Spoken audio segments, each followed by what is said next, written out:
जिलों में एसडीएम रहने के बाद ज्योति मौर्य इस वक्त बरेली की एक शुगर मिल में जीएम के पद पर तैनात हैं और उनके पति आलोक मौर्य ने उन पर पीसीएस अधिकारी बनने के बाद धोखा देने और परिवार से पीछा छुड़ाने का आरोप लगाया, जिस पर पलटवार करते हुए ज्योति मौर्य ने भी पति आलोक मौर्य पर झूठ बोलकर शादी करने का आरोप मढ़ दिया। उनका आरोप है कि शादी के वक्त आलोक मौर्य ने झूठ बोला था कि वो ग्राम पंचायत अधिकारी हैं, जबकि वो ग्राम पंचायत विभाग में एक मामूली सफाई कर्मचारी थे। एसडीएम ज्योति मौर्य का यह भी कहना है कि आलोक की सच्चाई का पता चलने के बाद ही वो उनसे तलाक लेना चाहती थी, लेकिन उस दौरान किसी वजह से उन्होंने अपने कदम पीछे खींच लिए थे। और साथ ही एसडीएम ज्योति मौर्य ने अपने पति आलोक मौर्य पर दहेज मांगने का भी आरोप लगाया।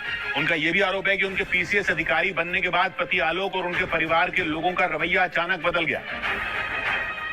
और ज्योति मौर्य का आरोप है कि 2016 में एसडीएम बनने के बाद आलोक मौर्य और उनके परिवार के लोगों ने उनसे पैसों की डिमांड शुरू कर दी। उनका यह भी आरोप है कि आलोक उनसे 50 लाख रुपए और एक मकान देने की लगातार मांग कर रहे हैं, जिससे तंग आकर उन्होंने कोर्ट में तलाक की अर्जी डाल दी। साथ ही उन्होंने पति आलोक समेत ससुराल के 4 लोगों के खिलाफ भी केस दर्ज करवा दिया।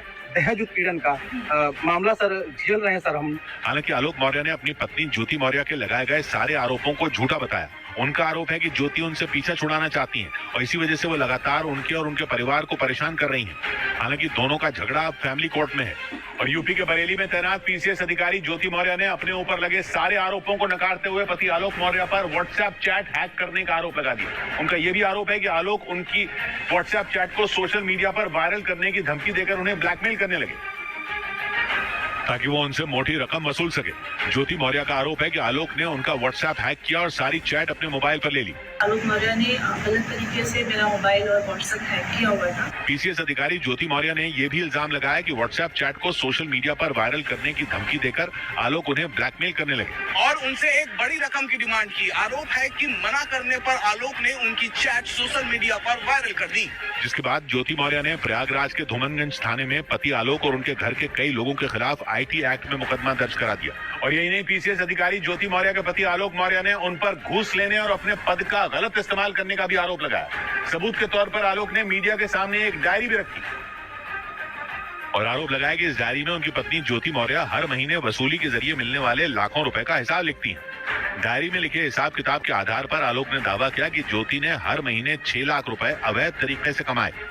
प्रयागराज में पंचायती राज विभाग में तैनात आलोक कुमार ने मीडिया में जो डायरी दी, उसमें हर पेज पर ऊपर और नीचे स्वास्तिक बना दिखा। उसके बाद उस पर हर महीने कहां से और किस काम से कितना पैसा मिला, इसका हिसाब भी लिखा नजर आया। आलोक का दावा है कि ये लिखावट ज्योति मौर्य की ही है।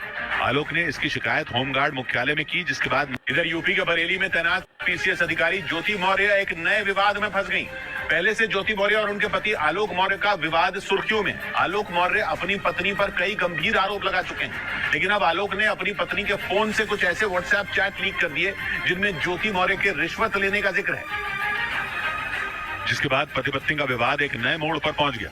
ज्योति मौर्य के पति ने इन आरोपों से जुड़ी चिट्ठी मुख्यमंत्री योगी आदित्यनाथ तक को भेज दी। साथ ही कुछ व्हाट्सएप चैट के अलावा एक डायरी के कुछ पन्ने भी होने का जिक्र है। आरोपों के मुताबिक उस डायरी में ज्योति मौर्य अवैध तौर पर की गई वसूली का हिसाब किताब रखती थी, जिसमें लेन देन के लिए खास कोड वर्ड का इस्तेमाल किया जाता था, जिसमें एल का मतलब लाख और टी का मतलब 1000 है। अब पूर्व आईपीएस अधिकारी अमिताभ ठाकुर ने उत्तर प्रदेश के मुख्यमंत्री योगी आदित्यनाथ को एक चिट्ठी लिखकर इस मामले की जांच की मांग की, जबकि ज्योति मौर्य ने अपने पति आलोक पर उनके फोन को हैक करने के गंभीर आरोप लगाए। वो अपने पति आलोक मौर्य से तलाक भी लेना चाहती हैं, जिसके लिए केस भी दायर किया जा चुका है, लेकिन उस केस के अंजाम तक पहुंचने से पहले ही वो घूसखोरी के आरोपों में फंस गई। ज्योति पहले ही अपने पति पर फोन को हैक करने का केस दर्ज करवा चुकी हैं। गलत तरीके से मेरा मोबाइल और व्हाट्सएप हैक किया हुआ था, तो उसके लिए भी मेरे द्वारा थाना धूमनगंज जनपद प्रयागराज में वाद कायम किया गया है। दूसरी तरफ आलोक का आरोप ये है कि उनकी पत्नी ज्योति मौर्य उनकी हत्या करवाना चाहती हैं। मुझे सब फोन करके कही है कि ये जांच सब रुकवा दो, नहीं तो तुम्हारी जान चली जाएगी। ज्योति के पति आलोक भी एक सरकारी कर्मचारी हैं और यूपी सरकार के पंचायती राज विभाग में तैनात हैं। और उनका दावा यह है कि ज्योति मौर्य के पीसीएस अफसर बनने में भी उनकी ही भूमिका है। ज्योति मौर्य और आलोक मौर्य की शादी 13 साल पहले 2010 में हुई थी और उस वक्त ज्योति मौर्य कोई अफसर नहीं थी, लेकिन पीसीएस परीक्षाओं की तैयारी करना चाहती थी। आलोक के मुताबिक उनकी हैसियत पत्नी को पढ़ाने की नहीं थी, लेकिन उन्होंने कर्ज लेकर ज्योति को परीक्षा की तैयारी करवाई। 2016 में ज्योति मौर्य ने पीसीएस का टेस्ट पास कर लिया और राज्य में 16वीं रैंक हासिल की। उन्हें एसडीएम के पद पर राज्य सरकार ने तैनात भी कर दिया, लेकिन आलोक का आरोप है कि एसडीएम बनने के बाद ज्योति के तेवर बदल गए। मनीष दुबे सर कमांडेंट, उन्हीं के साथ उनका अवैध संबंध है। मैंने सबको 22 फरवरी को रंगे हाथ अपने आवास को पकड़ लिया था और मैंने कहा मेरी 9 साल की बेटियां हैं सर, और मेरी बेटियों से मिलने नहीं दिया जा रहा है सर। हालांकि पति और पत्नी का ये केस भी फैमिली कोर्ट में पहुंच चुका है, क्योंकि आरोप सिर्फ आलोक मौर्य ही नहीं लगा रहे, बल्कि ज्योति भी आलोक पर गंभीर आरोप लगा रही हैं। ज्योति मौर्य का आरोप है कि आलोक ने उनसे झूठ बोलकर शादी की थी।